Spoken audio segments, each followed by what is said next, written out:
महाकुंभ से लाई गई कुछ चीजें आपके भाग्य को पूरी तरीके से बदल सकती है। ये कोई साधारण चीजें नहीं बल्कि एक ऐसी वस्तु है जिसका संबंध सीधे दिव्य शक्तियों से होता है। आज मैं आप लोगों को एक ऐसी सच्ची घटना बताऊंगी जहां एक व्यक्ति ने महाकुंभ से 5 खास चीजें लाकर अपने दुर्भाग्य को सौभाग्य में बदल डाला। लेकिन क्या आप भी वही कर सकते हैं? वीडियो को आखिर तक जरूर देखिएगा क्योंकि आखिरी चीज सबसे ज्यादा रहस्यमयी और शक्तिशाली होने वाली है।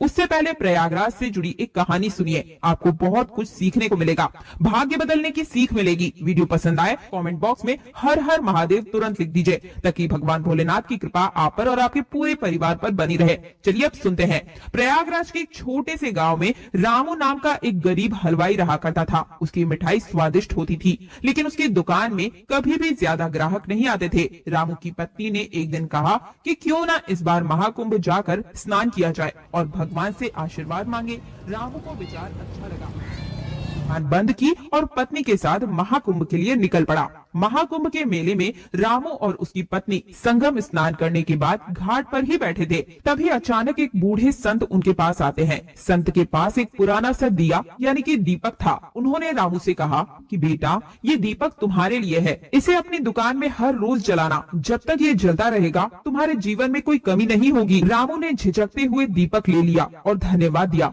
लेकिन उसकी पत्नी को संत की बातों पर भरोसा नहीं था। उन्होंने सोचा ये तो बस एक साधारण सा दीपक है, पुराना सा, इससे क्या होगा। रामू ने दीपक को अपनी दुकान में रख दिया।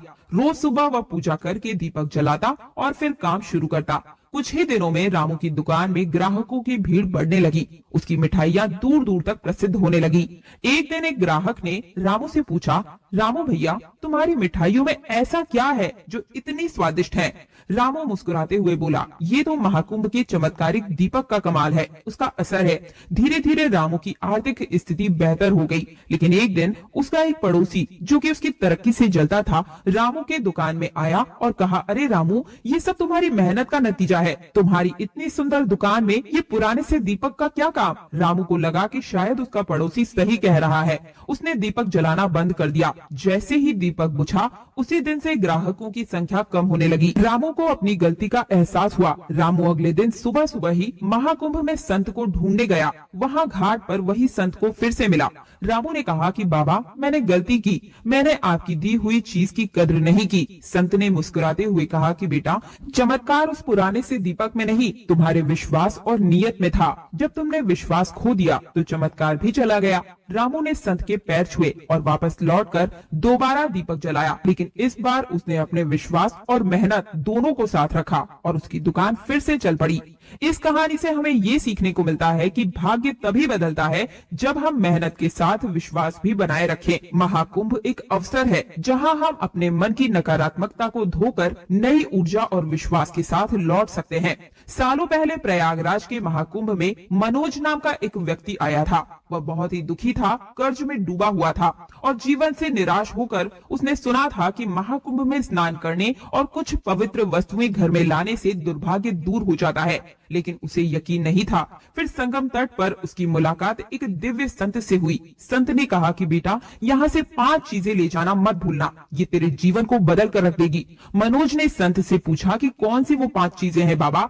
तब संत ने मुस्कुराते हुए कहा कि धैर्य रखो, तुम्हें बताऊंगा। संत ने पहली चीज बताई, गंगा जल। गंगा सिर्फ एक नदी नहीं बेटा, ये स्वयं देवी है। इसका जल घर में लाओ और सुख समृद्धि और पवित्रता बनी रहेगी। मनोज ने एक तांबे के कलश में गंगा जल भरा और उसे बड़े प्रेम से अपने साथ ले जाने लगा। संत ने कहा कि इसे घर के पूजा स्थल में रखना और समय समय पर पूरे घर में छिड़काव करना, नकारात्मकता ऊर्जा दूर हो जाएगी। फिर संत ने कहा कि दूसरी चीज रुद्राक्ष है। मनोज ने संत से पूछा कि इससे क्या होगा बाबा? संत बोले कि रुद्राक्ष भगवान शिव का आशीर्वाद है, इसे धारण करने से शरीर और मन दोनों की रक्षा होती है।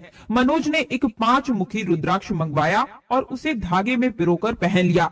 उस दिन के बाद से मनोज को महसूस होने लगा कि जैसे उसके मन का बोझ हल्का सा हो गया हो। संत ने तीसरी चीज बताई, विभूति या भस्म। यह मृत्यु और पुनर्जन्म का प्रतीक है, इसे मस्तक पर लगाने से बुरी शक्तियां दूर रहती है। मनोज ने विभूति ली और उसे बड़े सहज भाव से अपने पास रख लिया। संत ने कहा कि इसे घर के मुख्य दरवाजे पर लगाना, बुरी शक्तियां भीतर नहीं आ पाएंगी। अब चौथी चीज, संगम की पवित्र मिट्टी। संत बोले, जहाँ 3 पवित्र नदियां मिलती है उस संगम की मिट्टी दिव्य होती है। इसे घर ले जाकर आंगन में छिड़काव करने से परिवार में सुख शांति बनी रहती है।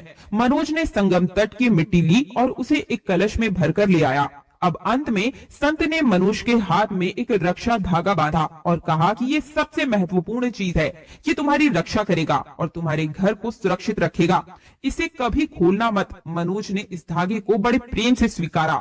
महाकुंभ से लौटने के बाद मनोज ने वो सब कुछ किया जो संत ने बताया था। धीरे धीरे उसके जीवन में चमत्कार होने लगे, उसका व्यापार बढ़ने लगा, परिवार में प्रेम बढ़ा और कर्ज से भी मुक्ति मिल गई। जब मनोज अगली बार संत को धन्यवाद देने महाकुंभ लौटा तो उसे वह संत कहीं नहीं मिले।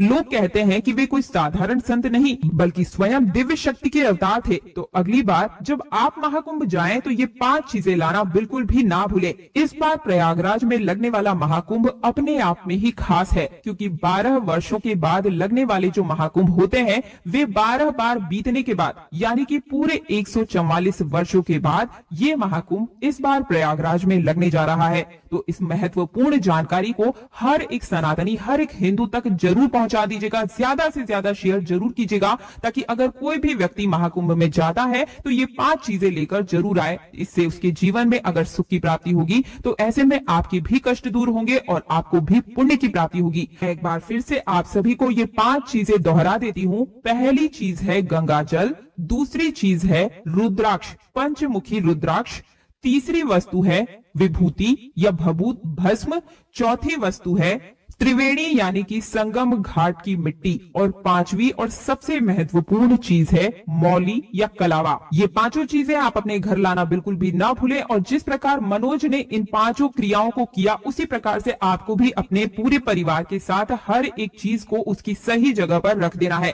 क्या पता चमत्कार आपका इंतजार कर रहा हो, किस्मत आपके भरोसे ही बैठी हो कि आप ये कार्य करें तो आपकी किस्मत चमक बैठे।